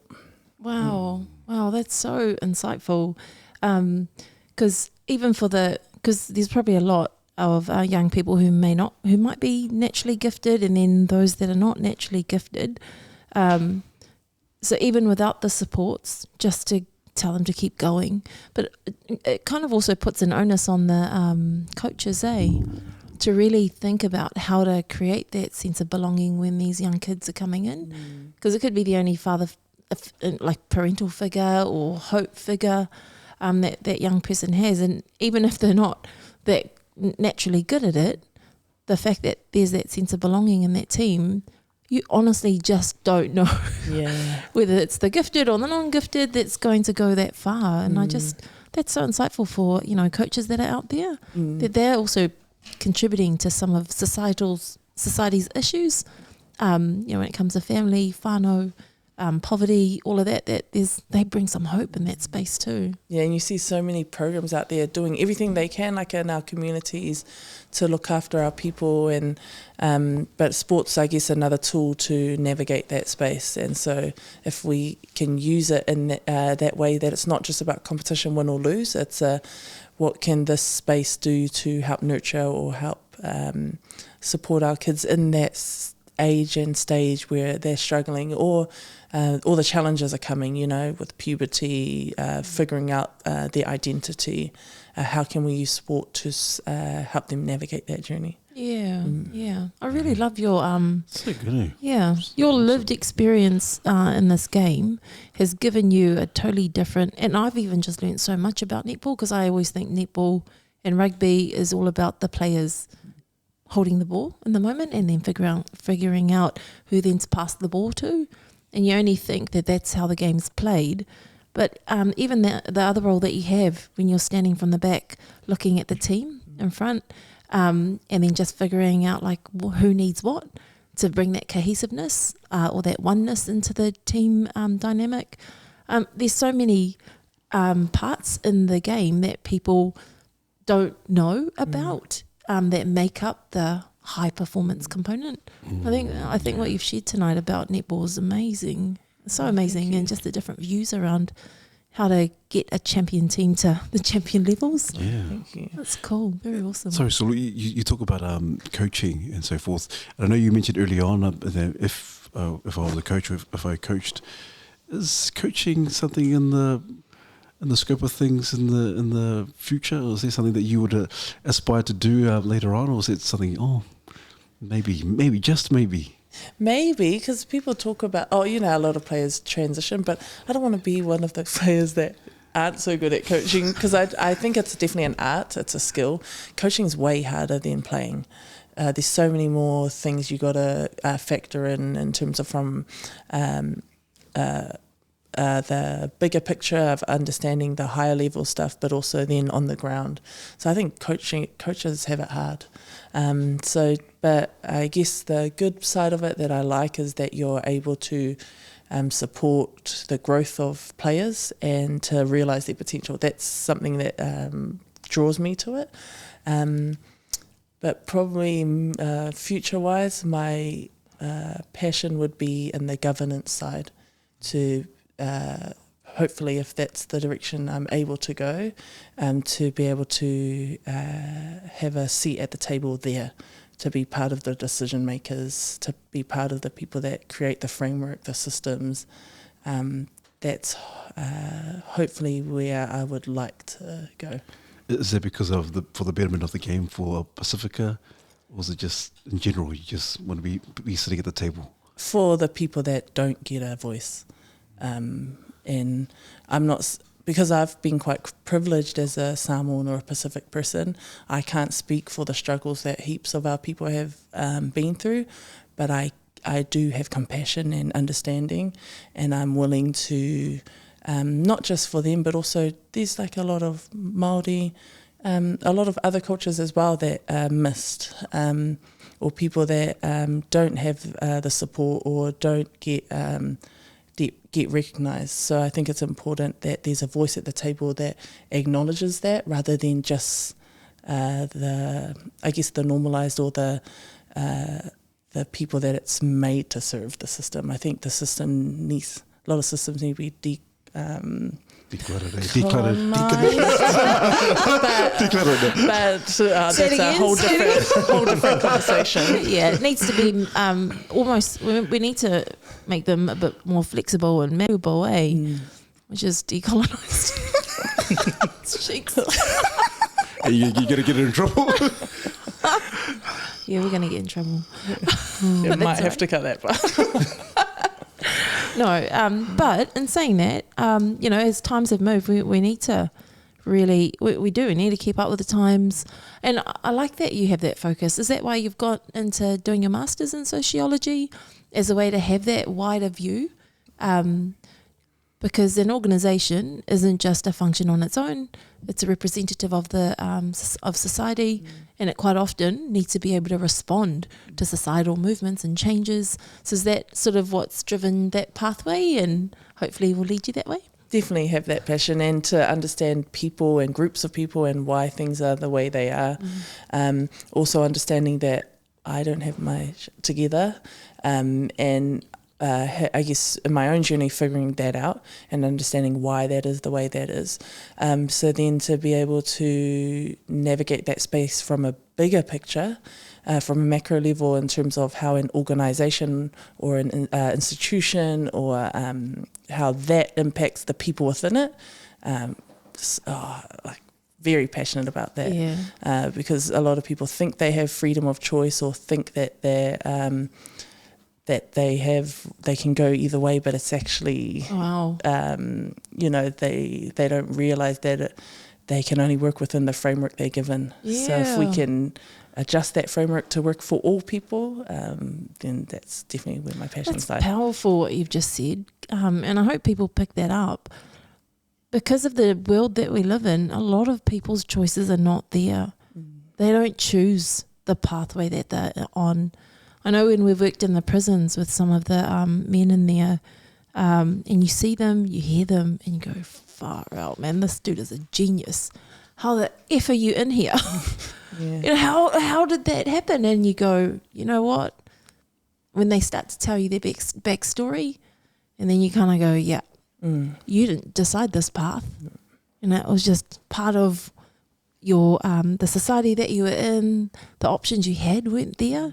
The choices you had weren't there, and a lot of our people aren't given that opportunity. So mad respect to the fact that this is where you're going, but this is your whakaaro around that, This is what's driving it. Is you totally acknowledge that people don't have the choice, they don't have the options. So how do we help give them that so that they can choose?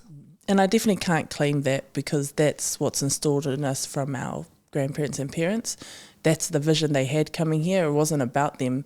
They didn't want to work those factory jobs. They didn't want to give up their dreams. They did it because they saw a bigger picture. They saw an opportunity to let their kids have more, for them to get an education, for them to aspire to greater things for not just their family but our people. And so that's the vision they have, and it's important that if we're in this space, just like all of you are, that you are driving that for our people. And so I love it, not just for our people. I love seeing it when you see people, I guess, being their best selves for not just their own families, but advocating and pulling the rest along. Like when you see what Izzy did for his culture and his people, for them to see someone like him in that space. When you see someone like Val do it, they make it real, and they don't do it just for them. I know it. They do it for their people. They do it so it's a real opportunity. They see the representation and they know it's possible for them and their kids. Yeah, and they present that as a choice for us. That's cool. Love it. Well said, Maro Lava. It has been. It's just been an awesome conversation, eh? It's just been rich. Enjoyed. I tell you, it is. It's been really rich. I think a lot of the viewers and a lot of the listeners are going to really take a lot out of this. A lot of great insights, Sulu. And so, just thank you. For me personally, thank you so much for your insights. Thank you for coming to the table, and sharing with us your journey thus far. But just one more thing I want to ask you is, what is your endeavours in terms of, obviously you're a former professional athlete, but in terms of the future, and what do you envision, not only for yourself but for your whānau, your ainga? What is the greatest hope for you? Because I know this is as cliche as it sounds, but what is the greatest hope for you as an individual, as a mother, and as a Samoan woman? Oh, that's a good question. My greatest hope is that with the opportunities that I've been blessed with and the platform that I've been given, that I can utilise it to the best way it can be, to have good impact on as many people as possible, and that I can lead whatever space that is as far as I can and prepare it ready for the next person to take the lead and take it further. My passion, like I said, is really important to help all people, that especially those that miss out on opportunities and miss out on the support or love to reach that space, but also understand that you don't need to do everything, you don't need to save the world, but just contribute what you can and trust that everyone, there's so many good people, everyone's doing what they can, whether it's in the mental health space, sport, education. There's so many good people and community organisations that are doing it, but if I can just do my part in that space to keep us moving forward. Maro lava.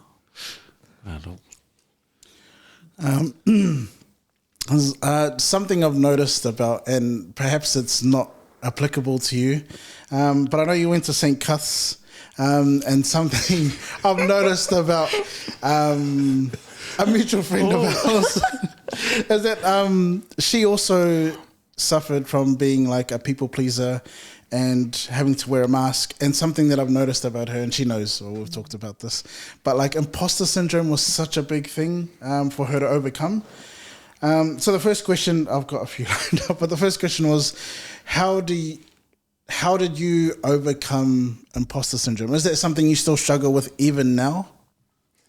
Definitely still struggle with it, and I guess it changes depending on the context or the space you go into.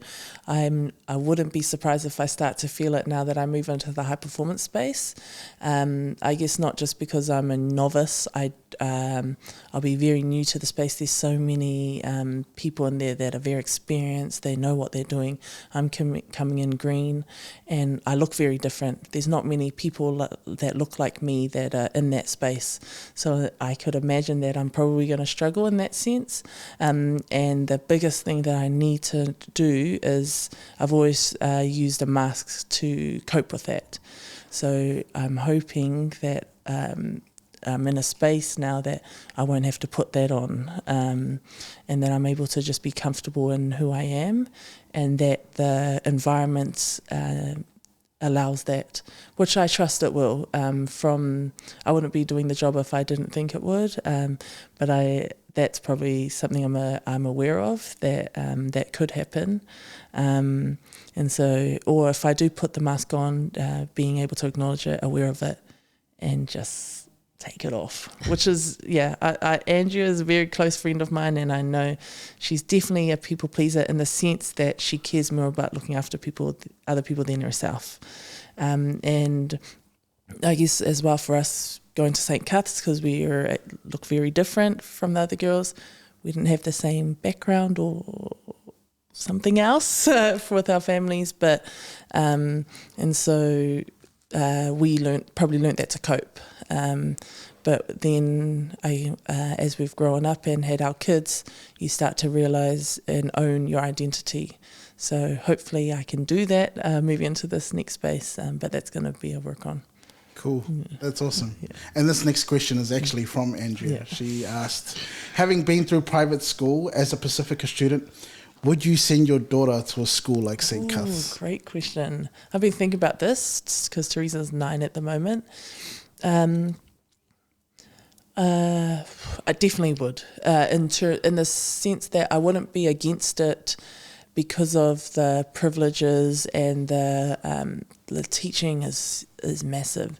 And when you have teachers that have the capacity and probably the pay to allow them to have the energy for students, and when you have so many of the extracurricular activities and so many different things that I didn't think were possible, and I definitely took for granted when I was that age, I've just learnt so many things about the world because of that. And it's also being at a private school, I guess, because it's very different to at home, you learn more about people. I think it's how I understand people from different walks of life or different backgrounds, and can understand, also have compassion for them as well. Where I wouldn't do it is if my daughter doesn't want to. I'm not going to force her. And she's made it very clear that she would like to go to Mags, which is up the road. My mum was never going to let us us girls go to a school of boys, probably because she knew that we'd get distracted. But if Teresa doesn't want to go, then I wouldn't. But I wouldn't be opposed to it. But you just got to find the right space as well, because my friend who also went to school with us, she said she won't send her daughter to St. Cuth's purely because she knows it won't be the right fit for her daughter, because she knows what the environment's like. She knows that it's very high achievers. Everyone's working towards, there's a certain mindset that everyone has at St. Cuth's, which is why so many people do well after school, but she knows that that's not the right fit for her daughter, and so I think that's important to be aware of. These are weird conversations to have because sometimes I feel like I just left school, reality check, but I love my time at St. Cuth's so much, and I only realised when I left how lucky we were. People used to mock us, used to mock me and Andrew and say, oh, you go to St. Cuth's, oh, you think you're too good, or and it's so weird that calling someone white is like an insult, or we used to get asked and we wouldn't say St. Cuth's, we'd be like, oh, we'll just say Ags.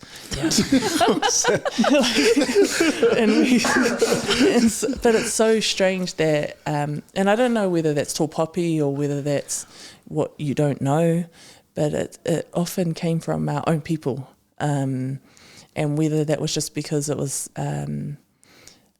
it made us feel like we thought we were too good. That was never the case, but then you start making yourself small. You don't want to act like you think you're all that, or you don't want to be them to think that you don't fit in, and then you get caught between, it's so weird that it's even called, do you feel like Islander enough, or am I too white, or am I too plastic?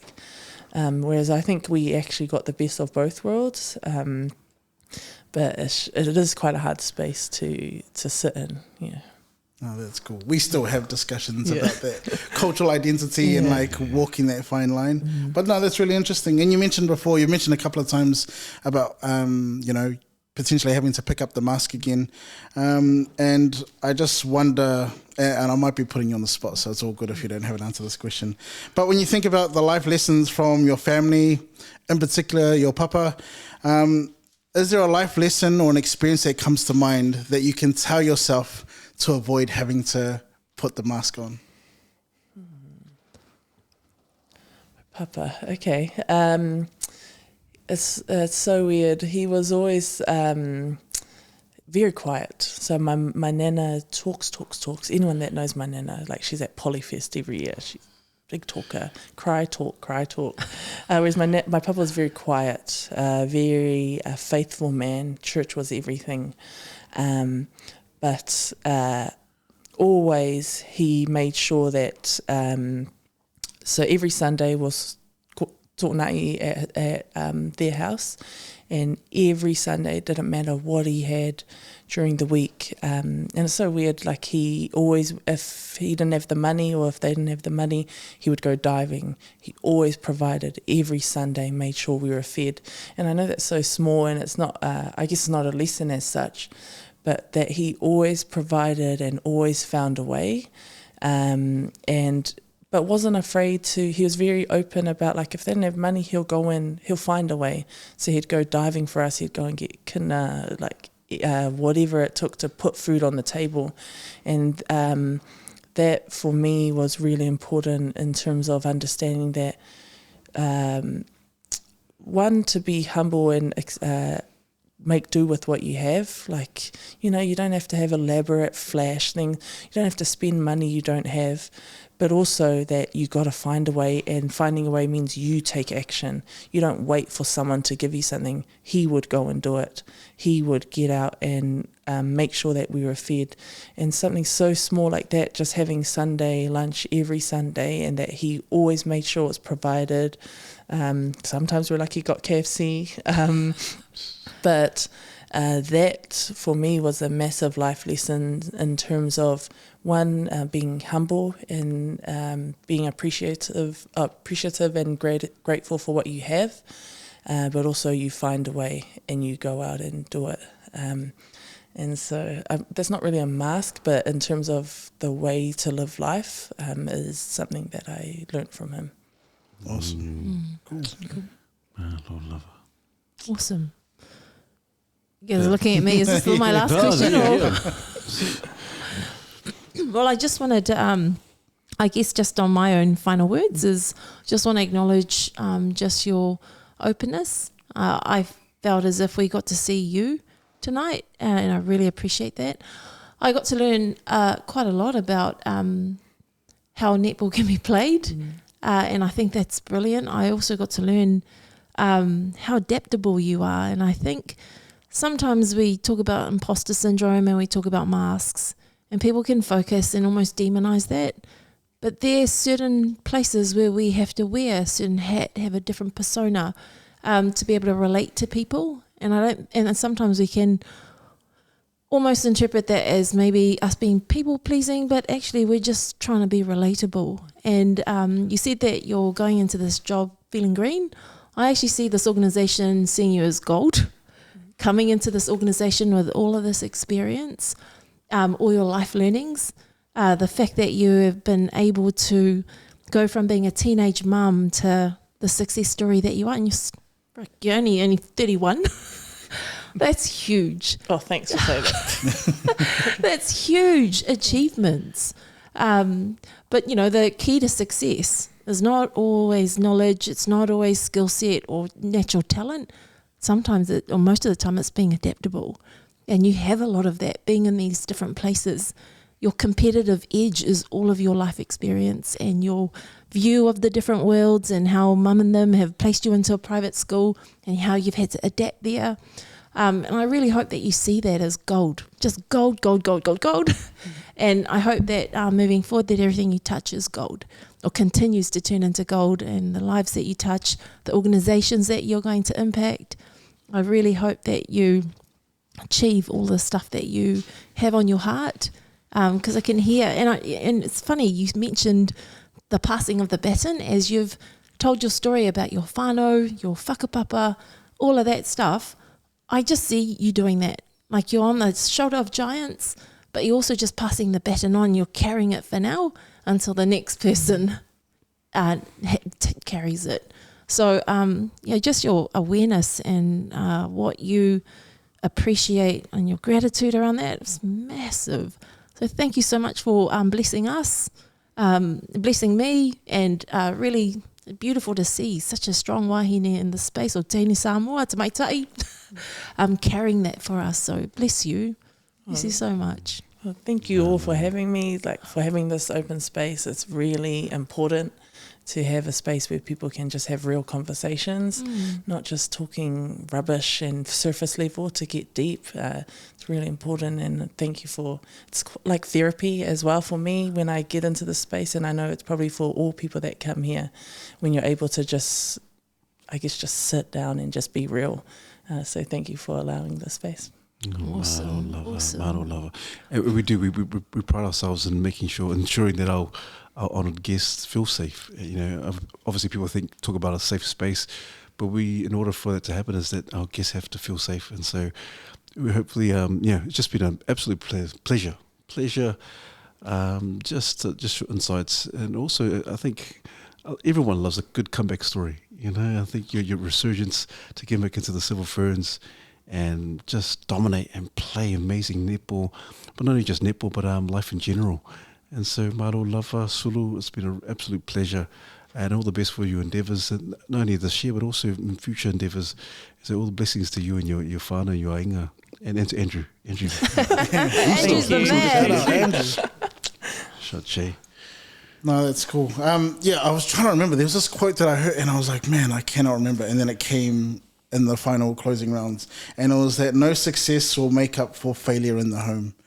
And I just thought it was cool, your whole journey, but in particular, just what did you say? You said it was the awareness that comes with experience and maturity. And it's just really cool to hear about the journey, but to actually see and feel the awareness that comes from your words. Like, you're really open about the struggles of relationships, families, success, all that sort of thing. So that quote came to mind, and I just think it's cool that you've been able to make your life work for you and your family. So appreciate the time. Oh, thank you. Yeah, Sulu.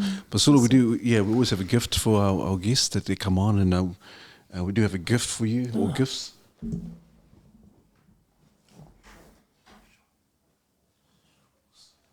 And so on behalf of the Mandate team, we always do a caricature of our guests and how we envision them to be. And so this is on behalf of the Mandate team. This is for you, sis.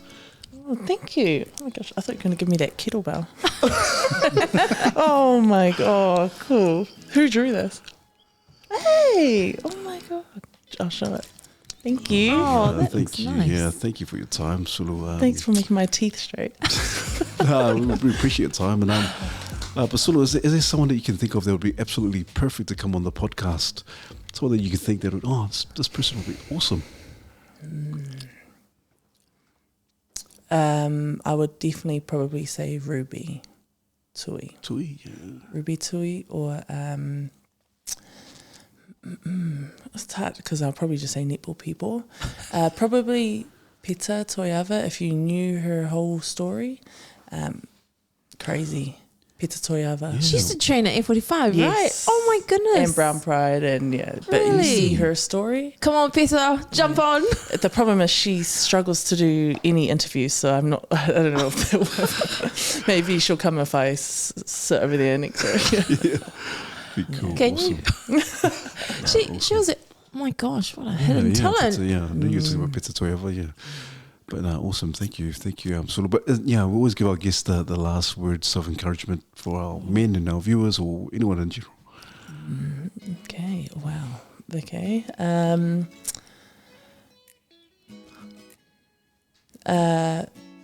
Know your strengths and be comfortable to live them and to be yourself.